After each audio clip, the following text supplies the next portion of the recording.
Patrick Béni du Ciel Télévision. Patrick Béni du Ciel Télévision. Patrick Béni du Ciel Télévision. La chaîne surnaturelle, surnaturelle.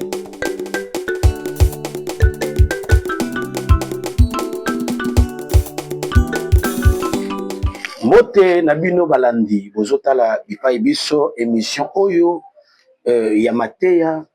Ezali prédication monene pour na vie na yo, prédication monene pour na libota na yo, prédication monene pour na mboka Congo pe pour na baye oyo nyonso bazali banda ya mboka.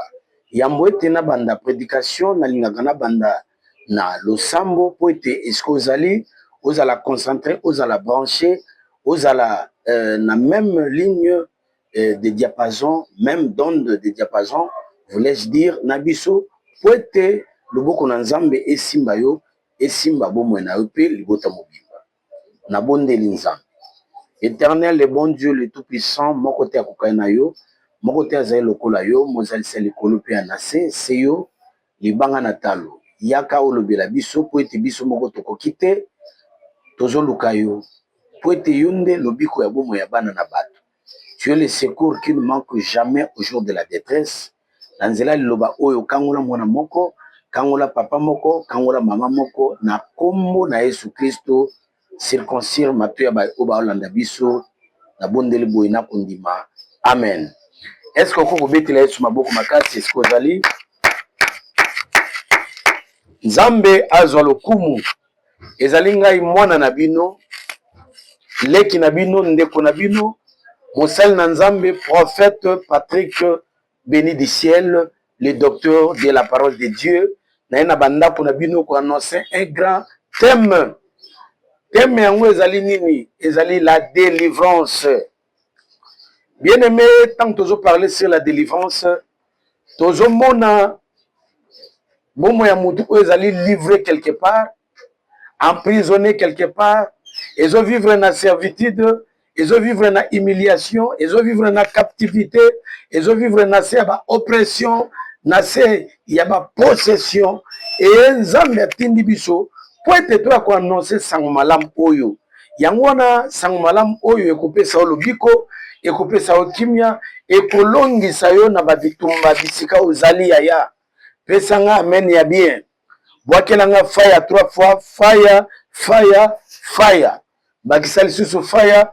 Fire, fire, fire. Ndeboye, na boka ka krimoko, na lobaka il faut confesser. Soko lobi naza victorieux 7 fois. Victoire ekoya na ngambo na yo. Na libala oyo lingaki kufa, na mosala oyo lingaki kufa, na ba problème oyo yela ki lokola mambonge. Tango yoko loba victoire 7 fois, ezola tanzoto. Loba nga victoire 7 fois. Victoire, victoire, victoire, victoire, victoire, victoire. Victoire. Nandimi ozu victoire na santé na yo. Nandimi ozu victoire na vie na yo. Bana na yo, ata mobali na yo akufa to aboya yo. Bakotanga classe bakosilisa parce que ozali victorieuse. Kobanga ne loko mokote. Ata basundoli yo, ata batiki yo. Yeroshua Amasha, il n'abandonne personne. Lui, il est celui qui est avec nous. Alubaki, je ne vous laisserai pas comme les orphelins, je serai avec vous jusqu'à la fin du temps. Agozana biso. Sans plus tarder, tout ça, histoire moko, on Nzambe kangola ki mosali na ye, parce que mosali na ye azala ki persévérant na loba Nzambe, azala ki persévérant na vie à sanctification. Au moni, toko zo Daniel awa, Daniel chapitre 6. Totangi à partir du verset 10. La Bible dit ceci. Lorsque Daniel sut que le décret était écrit, il se retira dans sa maison où les fenêtres de la chambre supérieure étaient ouvertes dans la direction de Jérusalem. Et 3 fois le jour, il se mettait à genoux, il priait et louait son Dieu comme il le faisait auparavant. Et là, comment il changeait? Nenga baneko sanzola nzambe, nenga baneko kumbisa ye, nenga baneko kabela nzambe, nenga baneko linga ye. Atikala ki kaka kolinga ye, abongwa makite yaya. Ata ba problème ekomeli yo, ata ozangi kobota, ata ozangi mosala, ata ozoluka kimi ozozwa yango te. tikala toujours na mabolongo ya nzambe, na makomi na nzambe, na makolo na nzambe, na makolo batoma, na makolo basakoli. C'est alors que bénédiction ne ko uta kuna na likolo pe koya, na lingaka tango likolo efongwa maka. Awa Daniel azobanga nzambe, mosali na nzambe, na makambo ya mosala azo travailler kitoko, pona ko banga mokonzi na ye, azo travailler kitoko. Tika nzambe apesa o politesse. Place au salaka, il faut à la poli na chef na yo. Il faut à la poli na libala na yo. Basi ya tembe, basi ya impolitesse, basi ya tetitesse, basi maka libala te. Il faut à la humble, pesa nga mena bien.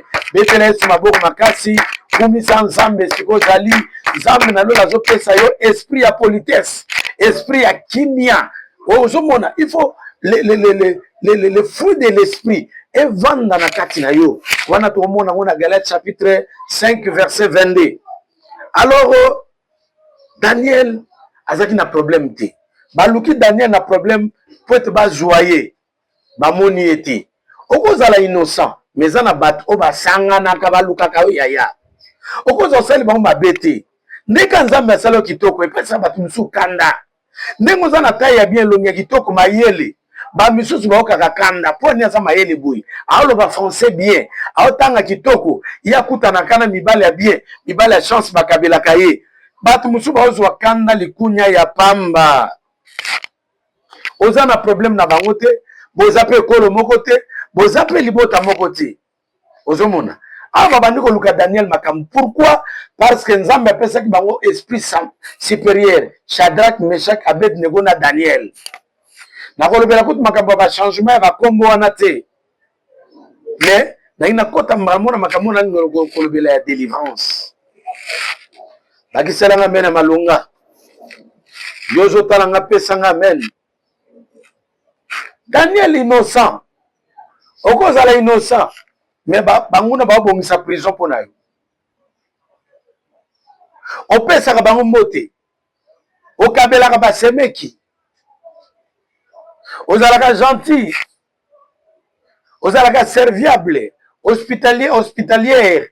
Mais batu mususu ba bongisa prison mabe pona yo.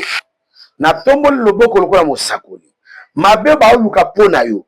Ba prison ba luka pona yo. Oyo bazo sangana contre kombo na yo. Bazo sangana butu na moi bazo escalader ba mire ba mata banzete. Tikete nzambe na lola confondre bango. Nzambe na lola panza makita na bango. Au nom puissant de Jésus-Christ. Na ye na parole oyo encouragement pa na yo. Daniel azaki na problème te. Baké pa roi. Bato ba luki la Daniel problème. Roi pa baki na ete. Babi roi. Tikete na espace ya mikolo oyo ya ba mikolo oyo ya 30 jours mutu moko bela nzambe na ete. A invoquer nzambe na ete. Mutu nyonso akumisa kaka kombo na yo. Babi Daniel toko zoye kaka na likambo oyo po modèle abanga ka nzambe, modèle akumisa ka nzambe, modèle sanzolaka adoraka. Toko zoye po ye abanga ka nzambe na ye. Il faut to lukele problème kaka pa nzambe na ye. Yango mwa batu su ba décourager yo, o sambela te, o ke l'église te. O lukelongi na nzambe te, o jeune te, o pesa bo offrande te. Ba yebi bien que no soki o tiki biloko wana. Ozo sambela te, ozo ke l'église te, et ozo semete, ozo sala nzambe te bakoya ko joyeux. Yango na sepel na verset balobaka. Vous servirez l'Éternel et l'Éternel éloignera la maladie du milieu de vous. Ba yebi que tant où vous êtes, vous serez à tout temps dans les services. C'est à ce moment-là que le diable ne pourra pas. Il ne saura même pas vous trouver parce que vous serez invisible, invulnérable, intouchable. Roi signé, roi paye pour signer.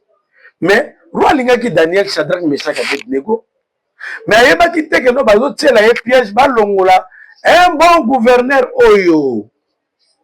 Parce que roi Banego dirigeait 130 et quelques provinces. Cela veut dire 130 et quelques pays. Même en Afrique, roi oyo ya Babylone, azalaki na domination. Ba pays monsieur zo pesa ka ba tribu. Cela veut dire zo futa ba paku, ba or zo tinda kuna. Daniel azo gérer biloko wana, makambo zo kende très bien. So ozaka mwana malamu, mutu malamu saka musala bien. bato mosusu bakosepela te mpo kaka kozalaka logique alexi logique ki logique nde wana tosepelaka nango te.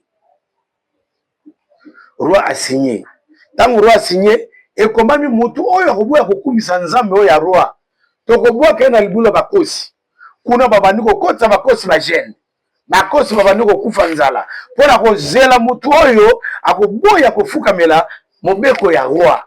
Nzoka bazovize Daniel, nani azovize libala na yo, nani azovize mosala na yo, nani azovize kobonga voyage na yo, ayamba moto, ayamba fire au nom de Jésus. Allez tindele fire 3 fois, fire, fire, fire. Banguna bazovize centaine, tindele bango fire 5 fois, fire, fire, fire, fire, fire. Bazovize, bazovize. Et Daniel a se retrouvé dans problème. La Bible dit, ils ont continué à s'amener comme d'habitude. Mais erreur de Daniel a salaki, a tiki porte polele, a tiki ma fenêtre polele, ils ont à la côté à Jérusalem. Oh, les soumis qui ont à côté à Jérusalem, les soumis qui ont été pas à Yahweh. Hier sur le banc, l'air vient, elle est déjà venue. Où ça ne sera ni à Jérusalem, ni à la montagne, mais l'air vient, elle est déjà là, où les vrais adorateurs adoreront le Père en esprit et en vérité, car ce sont là les adorateurs que le Père cherche. Les secours viennent de l'Éternel, ne vient pas à Jérusalem, mais c'est Daniel. David a dit, je lève mes yeux vers la montagne, d'où me viendra les secours, même pas ma ministre, ma député, secours que pas dans quel que soit, ils sont des montagnes. Mais il a conclu sa phrase en disant, les secours me viendront de l'Éternel, c'est lui qui a créé les cieux et la terre. Tika te secours na yo eya na poko alelo. Batiolo pe mingi, bafinyo pe mingi, ofana kasima batu, onyo kwa maka, bilamba kola te zate, bano tika fiko kende poto, monsale zate, libale zate, bano vandika na ndaku wana bapeso na leta, tilelo nano dose makamuna yo, nano ezui forme te, nano elati nzoto te, bano kota mikanda, oluka bavoka, po ete bapeso mokanda na poto, o vivre, ozwa kanda, ozo zwate. Il est le secours qui ne manque jamais au jour de la détresse. Maman Grâce, Maman Rite, mon Pierre. Zambia pas mola ou Maman Rite. Maman Rite, tu as Lukan Zambia Yanolaï. Un témoignage vivant de mon ministère. Baza est belé. La personne monte en Allemagne, Skozali. Maman Paradis na Suisse, la personne monte Skozali. Baluka Nzambe, mama mami na Belgique, baluka Nzambe, akita tia wana Congo ayo kuta nanga. Amonanga. Nzambe pa mama Maeva Flamme.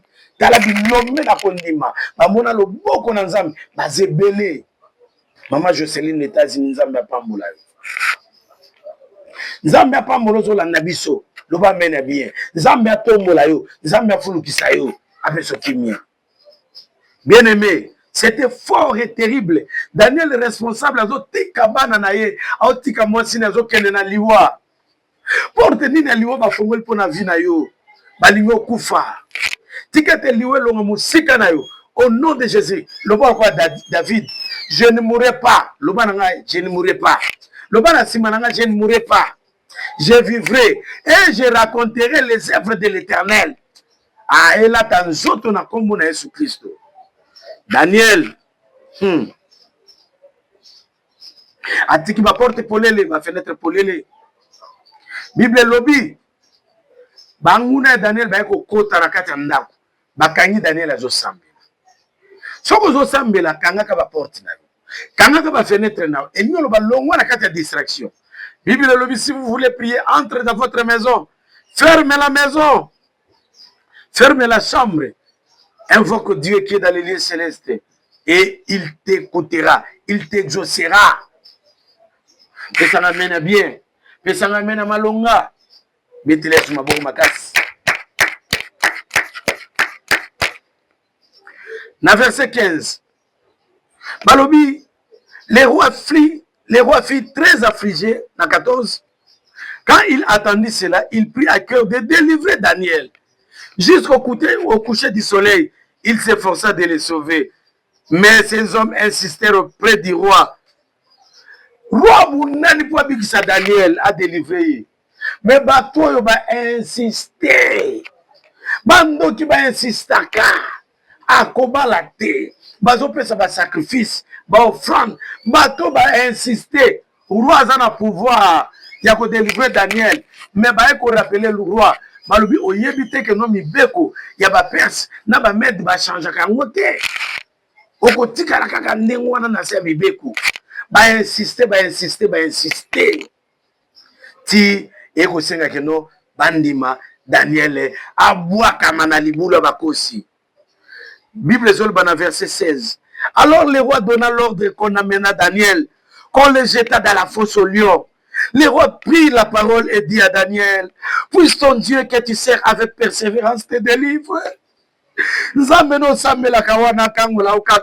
Mais c'était une prophétie. Il savait bien que le Dieu d'Israël, c'est un Dieu qui ne dort pas et il ne somnole pas. Quand bien même il y a des problèmes qui se pointent au devant de toi, crois à notre Dieu, crois à un Dieu puissant, il s'appelle Jésus-Christ de Nazareth. C'est lui qui était mort le 3e jour, il vit ressusciter au jour d'aujourd'hui. Il est à la droite du Père, il intercède pour toi, nuit et jour. Crois à lui, il ne déçoit pas, il n'est pas un homme pour mentir, il n'est pas un fils de l'homme pour se repentir. Ce qu'il a dit, il va toujours l'accomplir, il va toujours l'exécuter. J'aime ce Dieu-là. Quand il parle devant les tempêtes a des oreilles. Les tempêtes écoutent la voix du Créateur. Même les montagnes tremblent au devant de lui. Raison pour laquelle je m'accroche à cet homme-là, Jésus-Christ de Nazareth. C'est celui qui avait guéri. C'est celui qui avait ressuscité Lazare. Le 5e jour, le 4e jour. Le 4e jour, il y a sur le loin côté Ayaki. Et comment pour délivrer Lazare le 5e jour. Gloire au Seigneur. La Bible dit dans le livre de Daniel chapitre 6, verset 17 maintenant.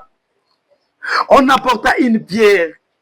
On l'a mis sur l'ouverture de la fosse. Le roi scella de son anneau. Oh! Bah, même libanga. Bah, tiens la ouverture de la porte.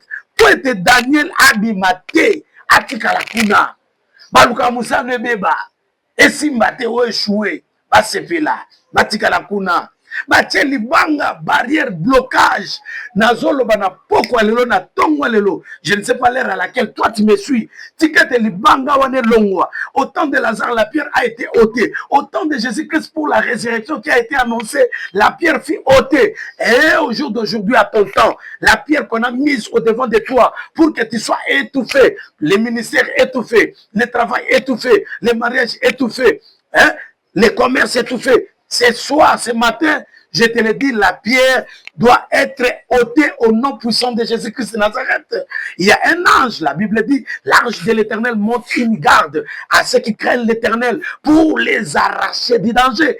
Tu seras arraché du danger car la présence de l'ange de l'Éternel est ostensible. Quand je parle de l'ange de l'Éternel, je vois lui-même le patron. C'est mon patron direct, lui-même. La Bible dit, les rois, c'est là à son anneau. Et de l'anneau de ses grands. Royaume Mokotena, ma grand, va signer, va sceller, afin que rien ne fût changé à l'égard de Daniel. Afin que rien ne soit changé à l'égard de Daniel.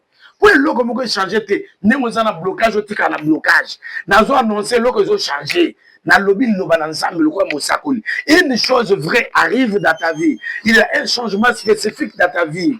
Ça va changer.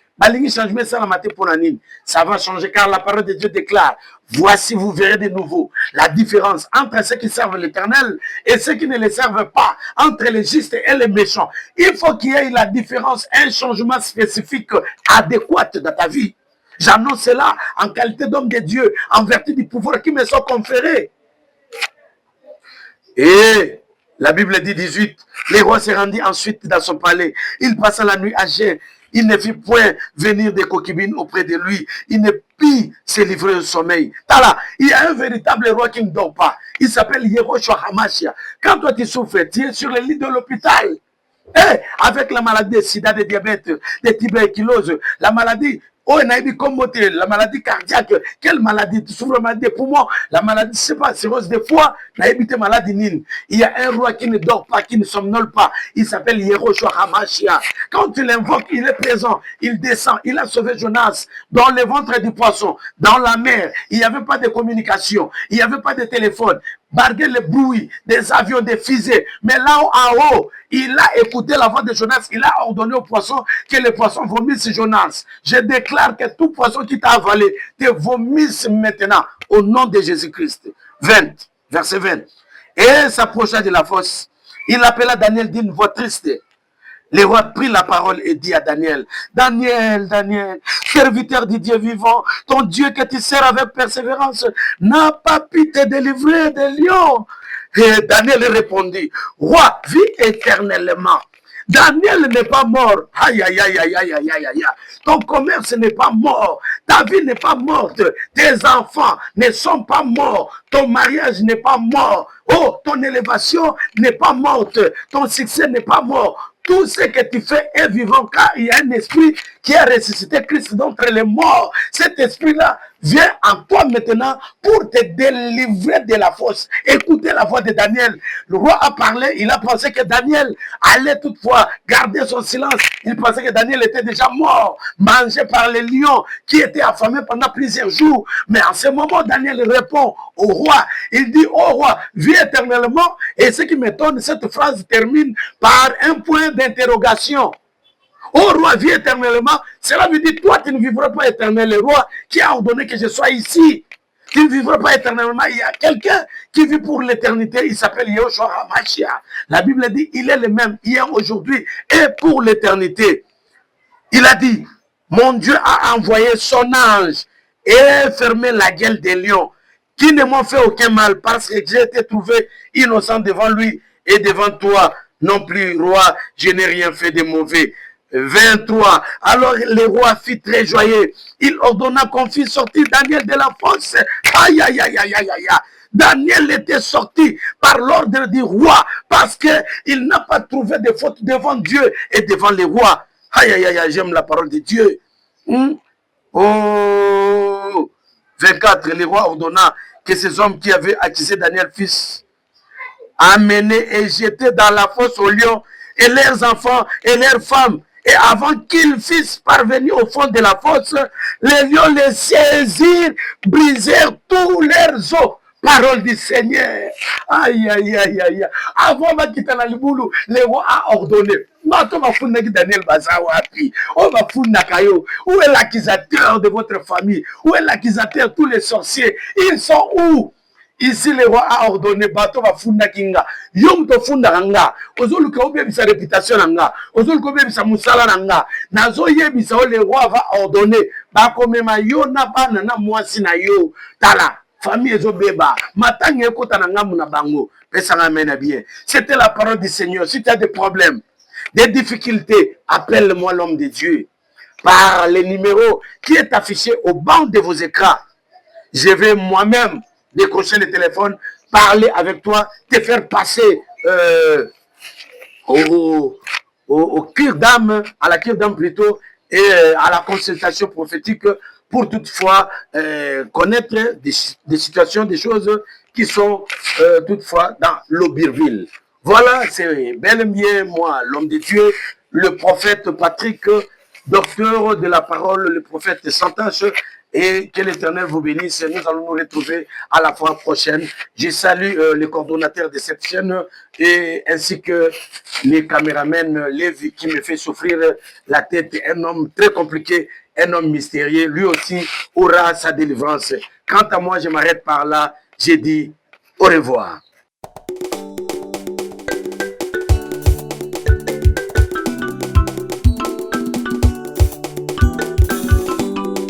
salelanga ngolo mawana yo nakokufa te nakotatola ye bolamu na nzambe na mvula oyo ngai tika na tatola ngai nakokufa te nakotatola ye bolamu yo salelinga na mvula oyo nalingi otatola avec foi balukanga na beba balukanga na kufa babosani te olobi ozali mopanga na ngai